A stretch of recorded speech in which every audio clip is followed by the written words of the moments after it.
Oh, hey. Didn't see you there. Welcome to Intruder Update 2335 and all the way up to Update 2368, where Superboss Games is introducing plenty of quality of life changes, gameplay changes, map changes, and bug fixes. My name is Ducky, and I'll be taking you through all the features and improvements that these updates bring. So without wasting your time, let's just get straight into what's new, starting with my personal favorite and what I think is most impactful to the game. They've added trash bins in the male bathroom and the female bathroom on Riverside. But I'm not supposed to be in here, so I'm just going to see myself out. I already got an HR warning. Anyway, this is huge because now you've got a place to dispose of all your disappointing teammates, and you've got a nice chill spot to let your bananas hang out. But while we're here, let's just go over all the updates to Riverside, and then we'll follow that up with all the other map changes. So aside from the trash bins, let's look at another notable change to the map, that being the garden area outside the building, which now has some denser vegetation to make it easier to sneak through, and it's got a brand new log fence, so now it doesn't just look like a goofy looking cylinder, it looks like wood. Pretty nice, huh? And now if you decide to desert your teammates by running out of the map, you'll still be punished by death for it, but there's now at least some trucks there to let you know that you're going too far. There's new shutters on the main floor of building 2 that can be opened and closed with a switch. They're fully penetrable by bullets, and they've got this spicy animation to go with them.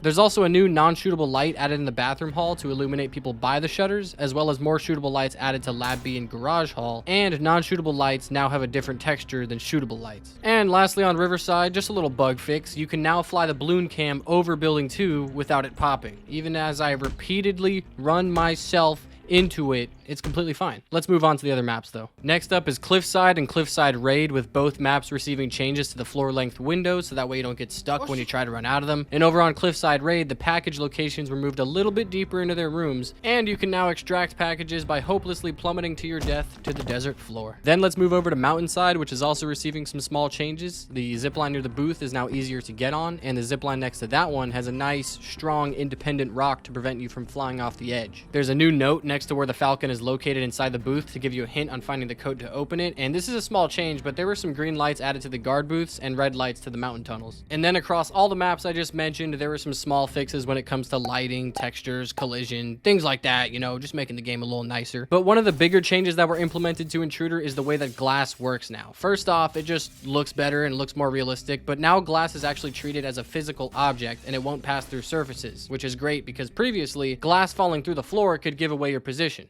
Oh, well, there's someone in that room. Oh, there's someone here too.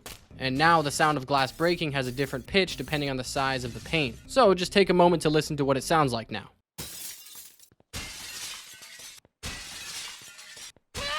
This is actually a really useful change because now you won't have to play a guessing game if glass is broken in a different room than you. You'll be more easily able to identify exactly which opening someone might be breaking in through. Oh. Well, this isn't the best example, but at least I know they're out there. Next up is a subtle but very welcome to change because previous to patch 2335, Intruder was kind of a quiet game. Oh god, what is that? Sorry about that. So now there's new spatial sounds that anyone around you can hear, and there's new first-person sounds that only you can hear, so you don't gotta worry about those. I'm just gonna shut up and stop talking for a second so you can hear these new noises, and then I'm gonna be right back in your ear talking again. Oh god, wait, I'm stuck. Wait, I'm stuck.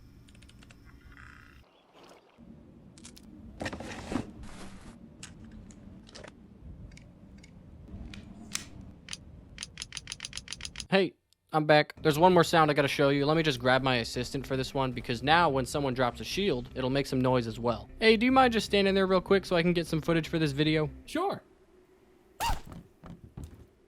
Thank you. And of course, like I mentioned, the new patches introduced plenty of bug fixes and quality of life updates. I'm just going to give them to you rapid fire. So here we go. Clocks actually display the in-game time now. Smoke doesn't pass through surfaces as much anymore. Smoke and CS gas no longer work underwater. Laser sensors don't endlessly beep if someone's standing in front of them. Falling on a slippery surface won't spam the slipping noise anymore. The sniper scope doesn't get washed out in bright light. Back-to-back glass panes will both crack when shot through with a single bullet. You can't have multiple players hack the same computer anymore, and you can't hack after the round ends. Breaking glass and switching weapons at the same time won't lock your mouse anymore, and there's a few other small changes that you can check out in the patch notes. Now let's take a look at patch 2368, which introduces some new hats and patches for those who competed in Intruder Competitive League 5. There's also these new red dot sights you can use, and now Mountainside can swap between day and night on one map instead of two, so it has a 60% chance to be daytime and a 40% chance to be nighttime. This also means that in the future, the devs can add other times of day to maps. But there's plenty other changes that are being introduced, so if you're curious to see them, make sure to check out the patch notes and just play play the game. Now, let me try playing a game of my own with these new changes to see what's up. Ooh, look, I'm crawling through the new vegetation. I'm really concealed now. Look at those new shutters, huh? We're about to take the package home. This is looking real good.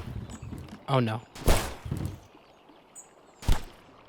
Well, that didn't go too well. Huge shout out to Superboss Games for letting me make this update video for them. If you enjoyed this, make sure to subscribe to the Superboss Games channel. Check out Intruder if you haven't already. And let us know if you want to see more videos like this. You can also check out my own YouTube channel for more stuff like this. My name is Duck Invaders, and I'll see you guys next time.